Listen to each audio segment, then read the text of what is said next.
Pemirsa yang dimuliakan Allah Subhanahu wa taala, pada bab ini Syekh Muhammad At-Tamimi menyebutkan beberapa hadis. Di antaranya hadis Abu Hurairah yang dikeluarkan oleh Imam Muslim.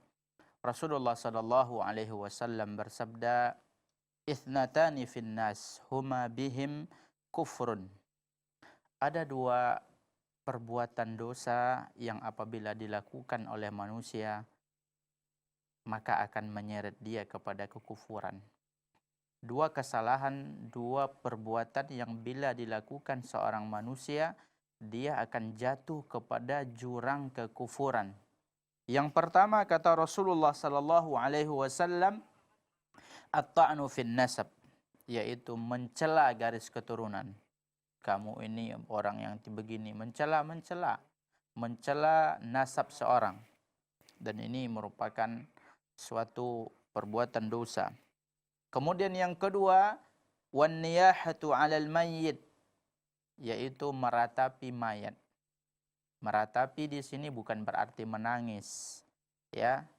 Menangis diperbolehkan ketika ada karib kerabat meninggal. Yang dilarang adalah ya meratapi, niyahah, ya. Menyebut-nyebut kebaikan, berteriak kuat-kuat, ini merupakan bentuk niyahah. Ya, tanda dia tersebut tidak sabar dan tidak terima dengan ketentuan Allah Subhanahu wa taala.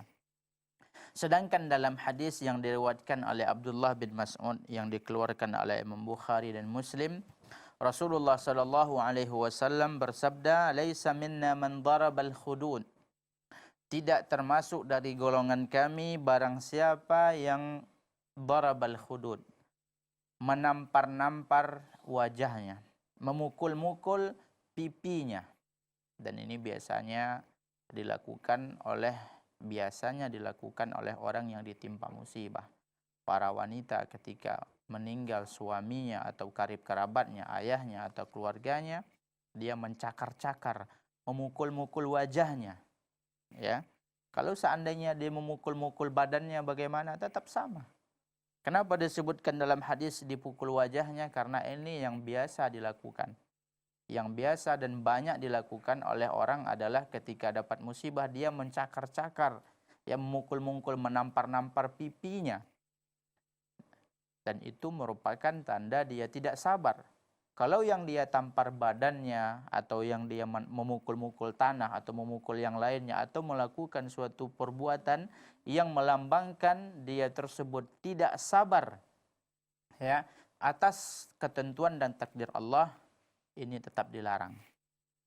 Wasyaqqal juyub, dan mengoyak-ngoyak pakaian. Dan ini juga biasanya dilakukan ketika seorang tersebut mendapatkan musibah besar seperti kematian orang yang sangat dia cintai, orang terdekat, dikoyak-koyak, ya. Juyub itu, jaibun itu baju, ya, dia koyak. Ini tanda dia tidak sabar. Inilah, ya, beberapa indikasi tanda-tanda orang tersebut tidak sabar yang disebutkan oleh Syekh Muhammad At-Tamimi dalam bab ini. Dan ancaman dari perbuatan ini sangat besar. Yang pertama adalah disebutkan an-niyahah, yaitu meratap. Dan ini suatu perbuatan yang dilarang. Bahkan dia merupakan dosa besar. Ya, apabila niyahah tersebut, tentunya apabila dia tersebut sampai, ya, orang yang melakukannya mencela dan mengatakan Allah itu tidak adil, na'udzubillah. Ini bisa, makanya Rasulullah katakan, ya, bisa dia jatuh kepada kekufuran. Kemudian, ya, yang berikutnya adalah wada'a bid'awal jahiliyah. Perbuatan yang kelima, ya, adalah da'a bid'awal jahiliyah. Dia tersebut mengucapkan atau menyerukan atau menyebutkan, ya, da'wal jahiliyah, ucapan-ucapan orang jahiliyah. Ya, setiap ucapan, setiap seruan yang dia ucapkan, yang dia serukan ketika dia ditimpa musibah, yang ucapan tersebut adalah tanda dia jahil, tanda dia tersebut tidak paham tentang Allah Subhanahu wa taala dan tauhid kepada Allah, itu merupakan suatu yang dilarang. Ketika dapat musibah, banyak dia mendoakan ya begini-begini, ya dia akan mati sajalah aku daripada aku begini. Dia ucapkan seperti itu, ya. Ibnu Qayyim mengatakan ad-du'a bid'awal jahiliyah kaddu'a ilal qabail wal asabiyah. Dan ini dan termasuk di antaranya adalah dia yang menampakkan fanatik, ya, fanatik dia terhadap suatu kelompok. Akan tetapi was-sahih anna da'wal jahiliyah ta'ummu dzalika. Dakwal jahiliyah itu sebagaimana dikatakan oleh Syekh Muhammad bin Shalih Al-Utsaimin, setiap ucapan dan seruan yang disebabkan oleh kejahilan dia. Jadi apapun ya bentuk ucapannya, baik itu ucapan terhadap fanatik atau ucapan keluh kesah atau doa-doa, ya, dia mendoakan agar dirinya tambah binasa, tambah celaka, enggak ada lagi gunanya hidup, bla bla bla, ya, itu semua adalah perbuatan yang dilarang. Dan ancamannya, ya, ancaman 4 perbuatan tadi yang telah kita sebutkan, meratap, memukul wajah, mengoyak-ngoyak baju, kemudian menyeru dan mengucapkan seperti ucapan orang jahiliyah, dan ini apabila 4 ini dilakukan ketika dapat musibah, ya, ancamannya 2. Yang pertama disebutkan annaha minal kufri, bahwasanya ini merupakan bentuk, ya, kekufuran, bentuk dia tersebut ingkar kepada Allah Subhanahu wa taala. Allah berikan dia musibah, ya, dia malah berontak.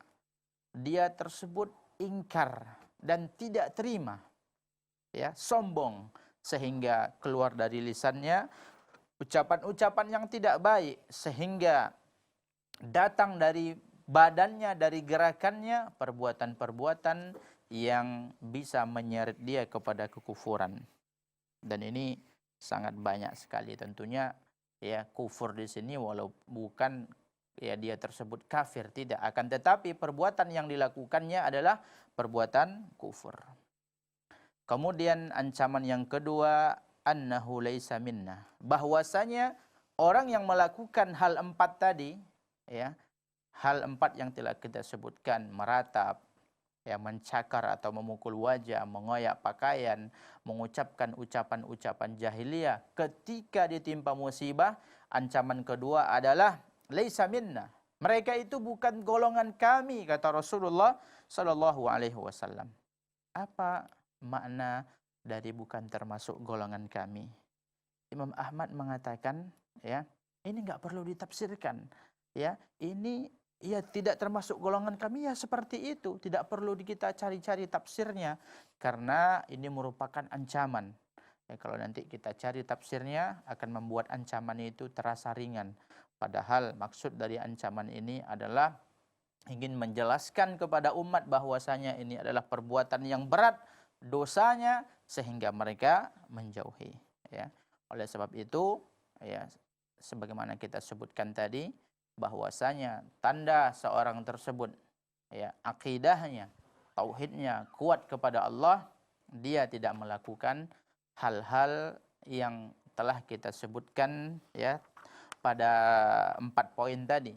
Dia tidak melakukan hal itu karena dia yakin, ya, musibah tersebut datangnya dari Allah Subhanahu wa taala, dan Allah Subhanahu wa taala memberikan kepadanya, mengujinya li hikmatin balighah, karena hikmah yang ada pada musibah tersebut, dan berkeluh kesah terhadap musibah itu, terhadap ketentuan dan takdir Allah, adalah salah satu perilaku yang bisa merusak tauhid kepada Allah Subhanahu wa taala, karena musibah itu datangnya dari Allah dengan ketetapan Allah.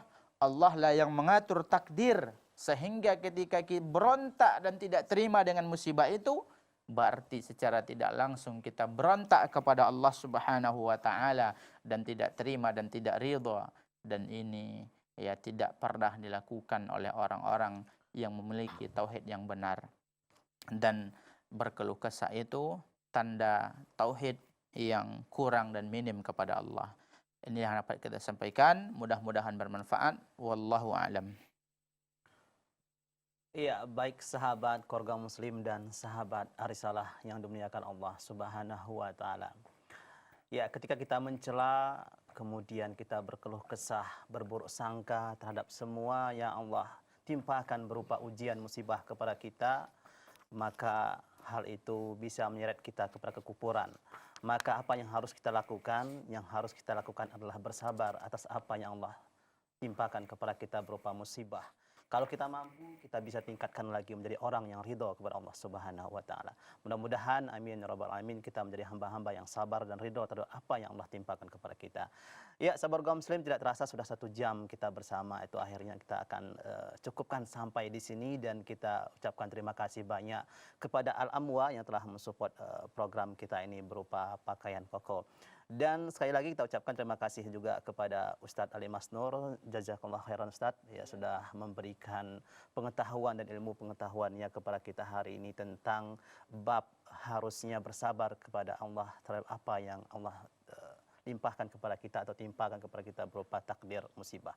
Ya, sahabat kaum muslim, jangan lupa saksikan terus setiap hari Senin pukul 14.30 sampai dengan 15.30 program kajian kitab tauhid, tentunya hanya di Salam TV Sahabat Keluarga Muslim. Akhir kata, saya Darul Selian pamit undur diri. Assalamualaikum warahmatullahi wabarakatuh.